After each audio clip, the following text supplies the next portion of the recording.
RCL 90,7 kami ada bersama Anda. Sama RCL, saat ini Mei Junadi dan juga ada Medi di belakang layar dan juga kru yang bertugas. Saat ini Mei lagi ada di wilayah utara ke sisi barat ya berarti ya kalau daerah sini Sukabumi, dan di sebelah kiri Mei sudah hadir. Ini ada Ibu Ketua Yayasan, bukan Ibu Ketua Koperasi, ada Ibu Neni. Sehat Ibu? Alhamdulillah ya. Sama Bu Neni walaupun orang sibuk tapi bikin janji langsung jadi ya. Jadi nggak agak sulit untuk mengatur jadwal. Ibu, hari ini kita mau silaturahmi udah pasti ya Bu ya, karena memang ini kunjungan pertama kita, operasi pertama yang kita bahas juga, kunjungi, dan bakal kita apa ya istilahnya, kita explore, kita cari tahu profilnya seperti apa. Koperasi Nurul Iman ini lokasinya ada di daerah Cikidadap ya, maksudnya, dan juga Kecamatan Sukaraja tepatnya. Boleh tahu nggak Bu, diceritakan sedikit atau panjang lebarnya kurang lebihnya mengenai profil dari Koperasi Nurul Iman ini, berdiri dari tahun kapan, sudah berapa banyak anggota sampai hari ini? Ya, terima kasih. Koperasi Nurul Iman berdiri tahun 2001. Tahun 2001 awalnya kan kami membentuk kelompok ya, merintis dari kelompok. Nah, kelompok ini bukan siapa-siapa, tetapi kelompok ini adalah saudara ya, adik, kakak, kemudian juga ada tetangga terdekat juga gitu ya. Nah, ketika itu terkumpul 15 orang. Nah, ketika kita bertemu waktu itu ada pendampingan dari PPSW ya, PPSW Pasundan Daya kalau sekarang. Nah, kemudian kita dilatih atau di setiap ini ada pendampingan ke kelompok gitu ya. Ya. Cuman waktu itu tidak apa ya, tidak serta waktu itu kritis moneter ya Pak ya, waktu itu pas lagi sulit-sulitnya itu keuangan. Nah, kita sebagai wirausaha ya, sebagai ada usaha dikit-dikit kan gitu, sulit untuk mendapatkan modal.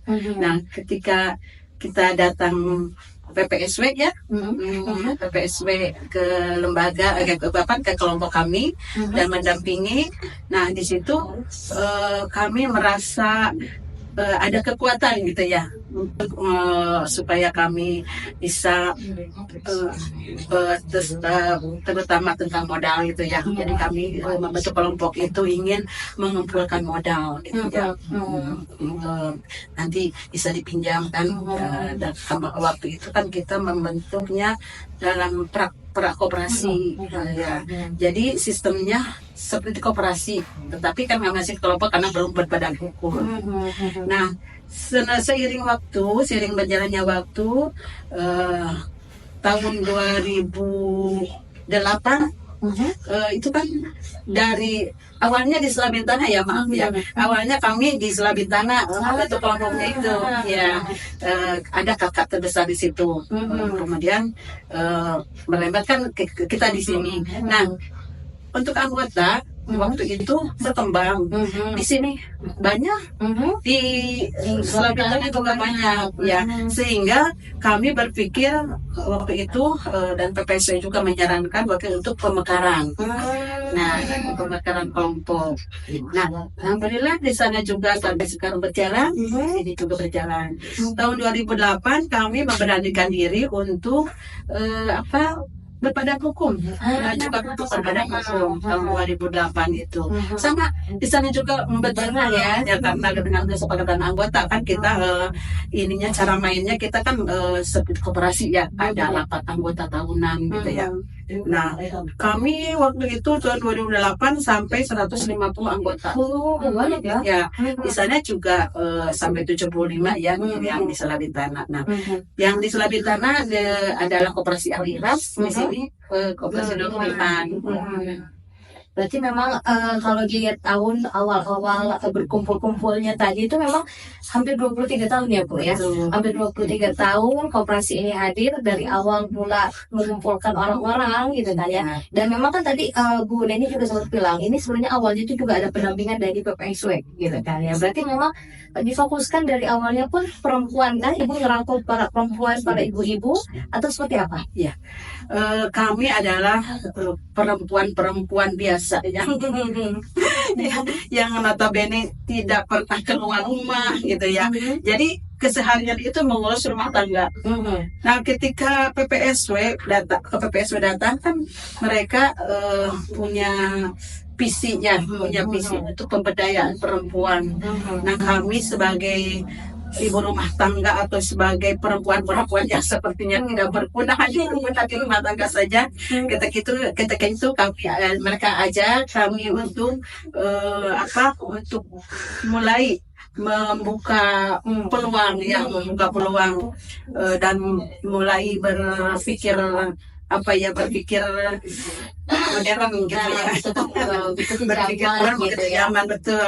Nah, kemudian kami di situ kan bukan hanya uang saja yang dimotivasi, bukan hanya simpan pinjam, karena mereka itu kan kalau koperasi kan betul itu simpan pinjamnya bukan ke apa-apa, simpan pinjam itu mungkin awal mereka masuk itu mungkin karena ibu-ibu itu ini ya dengan uang maka itu juga kami baru bentuknya adalah prakoperasi simpan pinjam.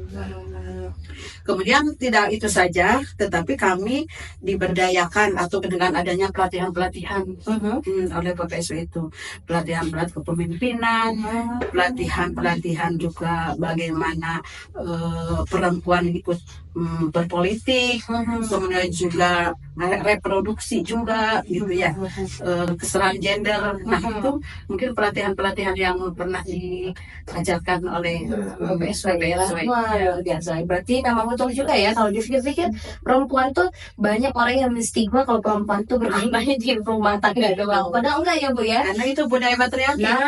Budaya patriarki karena perempuan itu tidak boleh keluar kalau tidak ada izin suami gitu kan.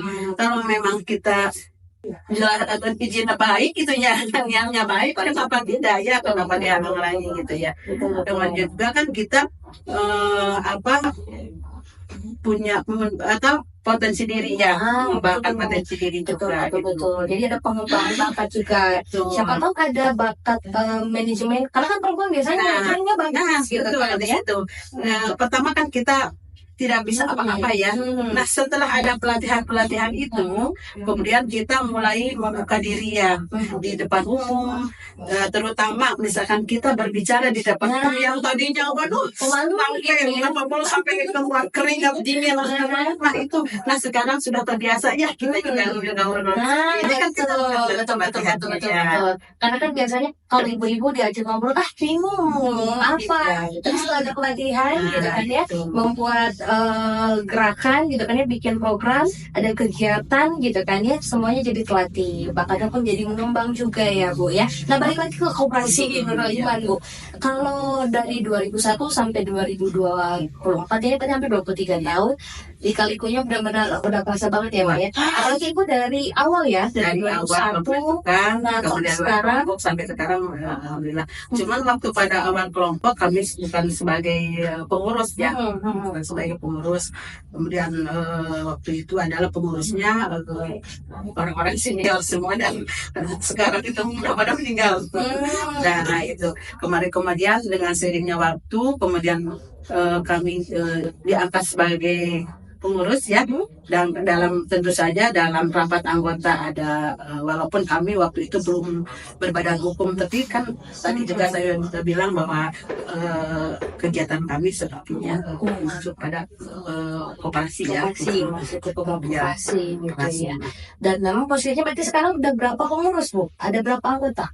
Kalau sampai sekarang anggota itu memang keluar masuk ya, tidak semua menetap, karena mungkin kalau untuk anggota kan sifatnya kita sukarela ya, jadi mereka mau berhenti atau mereka kita tidak bisa memaksanya. Nah, dari 2001 sampai 2024 ini liku-likunya luar biasa sekali, karena memang tidak semua pengurus atau perempuan kita dapat izin dari pasangan kita ya, dari pasangan kita. Banyak liku-likunya, terutama mungkin kami saya sendiri banyak tantangannya itu dari keluarga ya. Tetapi dengan dengan kesabaran mungkin ya, dengan itu alhamdulillah sampai sekarang masih bisa berjalan. Luar biasa. Yang penting kalau usaha tuh konsisten ya, Bu. Betul, saya sih udah jalan, ada di jalan yang betul-betul gitu. Betul.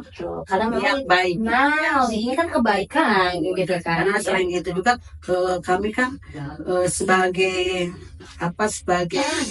ibu rumah tangga ingin juga mungkin mendapat membantu suaminya dalam masalah ekonomi ya, terutama kan kita yang kebanyakan kan kita sekarang ekonomi ya. Nah, dari tahun 2001 itu kan awalnya kami ya gajinya juga 1 juta, sabar juga yang tahu kan itu yang di mana-mana kalau untuk merintis itu begitu. Tetapi seiring waktu kami kan bisa menghasilkan SHU yang besar ya, ketika waktu itu ada konsultan, ada dampingan PPSW memberikan fasilitas ya untuk seorang konselor mendampingi kami gitu. Waktu itu bekerja sama dengan HIPOS, dan di Sukabumi itu hanya ada 2 koperasi yang didampingi, koperasi Nurul Iman sama koperasi Hasanah ya waktu itu. Tetapi waktu itu kan kami belum punya kantor ya. Waktu itu kami belum punya kantor, dan kami sempat ngontrak dulu sebelum ini ya. Waktu itu kisaran SHU kami mencapai 160 juta waktu itu, dengan aset 1 miliar. Awal maaf ya, tadi nggak dibahas, awal pembentukan kami hanya mengumpulkan 70.000 dari 70.000, kemudian juga 700.000 ya, sampai 500.000. Nah itu bertahap Bu, sampai tahun 2015 melonjak tinggi, kami sampai bisa mengumpulkan 1 miliar. Aset. Untuk aset aja luar biasa. Sampai akhirnya dengan omset ada ini ya, kasih ini. Dengan omset per hari itu 20 juta Per hari. Wah, luar biasa. 20 juta. Berarti memang kalau dilihat lika-likunya ada manisnya, ada pahitnya, misalkannya memang ada suka dukanya itu memang udah terasa gitu. Karena mungkin ya untuk koperasi itu sendiri kan mindset di masyarakat itu, koperasi itu hanya untuk pinjam doang. Iya, Tadi simpan. Padahal itu bukan ya. Dari kalau koperasi itu dari kita, oleh kita untuk kita ya, kita menabung, kita menyimpan, juga kita untuk meminjam. Nah itu. Nah jadi mindsetnya itu mau pinjam, nah gimana itu kan sampai sekarang itu.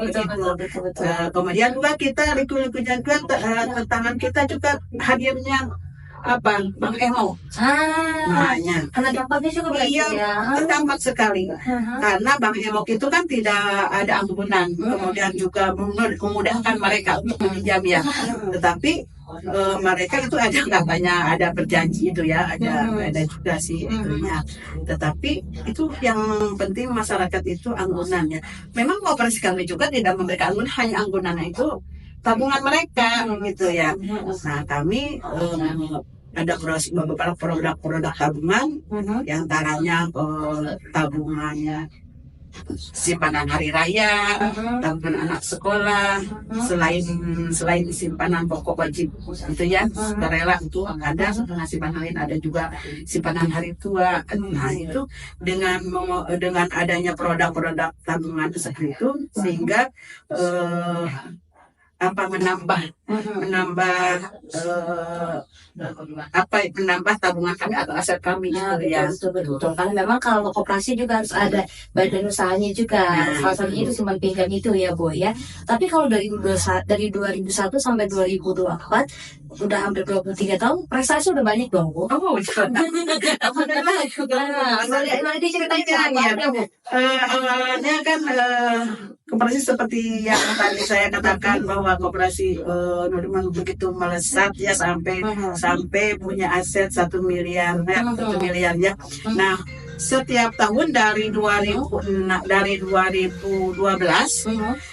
Alhamdulillah kami selalu mendapatkan prestasi gitu ya, prestasi terutama adalah prestasi koperasi yang untuk perempuan, koperasi wanita ya, di mana waktu itu kami sempat juga sampai ke tingkat provinsi ya, koperasi berprestasi koperasi wanita tingkat provinsi. Nah pada tahun 2019 kebetulan waktu itu Pak Sesman Pak Ruli, Profesor Ruli Indrawan ya, waktu itu pernah berkunjung ke kami waktu yang kita kontrak dulu. Nah kebetulan kami kan berpikir ya, kenapa harus ngontrak terus gitu? Kenapa tidak kita bikin aja koperasi? Nah, dari situ kami punya inisiatif untuk secara ini ya, secara rapat gitu ya, secara di rapat anggota, dan kita menawarkan kepada anggota bagaimana kalau kita menyisihkan dari SAU itu untuk membangun kantor. Ternyata antusias ya, mereka menyambut kita waktu itu sampai boleh katanya gitu. Nah ketika itu kalau sampai 4 tahun kami mengumpulkan dari SAU untuk membangun kantor itu terkumpul berapa ya, sampai 150 juta ya, 150 juta lah aja kami buatkan ini, beri tanah, kemudian kami bangun. Nah, sehingga terbangunlah kantor tersebut. Udah punya sendiri gitu kan ya, dan juga sudah berbadan hukum, secara izin juga sudah, legalitasnya sudah baik ya Bu ya, sudah diikuti ya. Nah mungkin dari situ kan pas Pak Profesor Luli itu kan kesini itu melihat, Pak saya lagi membangun kantor, masih itu lagi kita membangun operasi, wah coba di mana katanya. Nah mungkin dari situ kan ada nilai yang di sama Prof Luli itu ya, dinilai itu, wah ini pantas diangkat ke tingkat nasional. Nah alhamdulillah dari situ kita ikut sertakan di tingkat nasional, dan alhamdulillah juga juara luar biasa, bahkan sampai tingkat nasional berarti ya. Luar biasa, 23 tahun perjuangan naik turun itu menghasilkan banyak prestasi setiap tahunnya, mulai dari tingkat kota, provinsi, bahkan udah pernah sampai nasional. Luar biasa, berarti sudah tidak diragukan lagi kalau dia menjadi anggota. Kalau menjadi anggota berarti gimana caranya Bu? Bisa datang ke sini kah? Tidak. Mungkin karena sekarang itu koperasi itu sudah mulai ke digital ya. Kami merasa bahwa koperasi itu tidak monoton ya. Betul. Kita harus mencari inovasi, dan kenapa tidak dengan dengan era sekarang, era digital, koperasi bisa seperti orang-orang seperti koperasi modern gitu ya. Kami bekerja sama dengan Sakti Kolaborasi untuk menggunakan sistem ya. Jadi itu udah aplikasi ya? Udah aplikasi sendiri ya, sistem. Nah kemudian juga kita kan tidak semua anggota punya HP ya. Kemudian juga tidak semua mengerti juga ya. Ada yang gaptek dengan IT gitu ya. Tetapi kami tidak putus asa dengan itu, kami mencoba, dan sekarang alhamdulillah itu sudah berjalan 2 tahun kami menggunakan aplikasi itu. Wah luar biasa, berarti memang udah dari 2 tahun lalu udah mengikuti era digital ya Bu ya. Wah luar biasa, berarti memang Nurul Iman ini, koperasi Nurul Iman ini udah ada banyak prestasinya, udah rejim juga udah 23 tahun gitu kan. Baru koperasi Nurul Iman yang digital itu Nah betul, kayaknya salah satunya ya koperasi di Kabupaten Sukabumi. Apalagi ini yang lebih istimewanya koperasi wanita. Wah luar biasa, itu bisa membuktikan kalau perempuan tuh bisa ya Bu ya, bisa berprestasi, bisa setara dengan laki-laki prestasinya gitu kan ya, pemahamannya, dan pangkatnya juga gak kalah dari laki-laki. Bisa cari perempuan yang sendiri perempuan ya. Itu kan awalnya kami kan hanya perempuan rumahan. Setelah digali sudah potensinya digali, setelah kita juga mau berubah diri ya, berubah diri, ternyata kita juga bisa seperti orang lain. Kita kan memang bukan apa, bukan lulusan sarjana ya, lulusan sarjana, tetapi kami hanya sampai SMA, sampai tapi itu alhamdulillah luar biasa sekali pengalaman bagi kami, teman. Yang penting ada kemauan, Iya. kata Bu Deni tadi, betul. Terakhir Bu, Iya. sebelum kita tutup, ada apa ya? Ada yang ingin disampaikan pesankah atau semangat buat para wanita di luar sana supaya mereka bisa lebih apa ya, produktif lagi, gitu kan ya? Boleh disampaikan. Terima kasih. Untuk teman-teman perempuan, pokoknya kita jangan menutup diri. Cobalah kita membuka diri, karena memang sekarang kan banyak ya, untuk menjadi kader, untuk menjadi guru-guru PAUD itu sangat-sangat terbuka sekali gitu ya peluangnya. Jadi ketika kita merasa minder karena tidak menurut aku tidak berguna gitu ya, tetapi karena kita mau membuka diri untuk pengembangan diri kita, nah kenapa tidak gitu, kesempatan kita supaya diambil kesempatan sebaik-baiknya gitu, dimanfaatkan sebaik-baiknya. Betul, karena kesempatan tuh harus diambil. Ya. Jadi jangan ditunggu ya, Bu, harus dijemput bolanya. Sama kayak mencari rezeki lah ya. Iya. Jadi harus dicari, jangan ditunggu-tunggu. Kalau gitu Bu Deni, terima kasih sudah mau diajak ngobrol hari ini. Mudah-mudahan saya selalu ketemu di waktu yang lebih baik lagi ya. Sahabat RCL, Mei Junadi dan juga Megi, juga kru yang bertugas RCL, kami ada bersama Anda.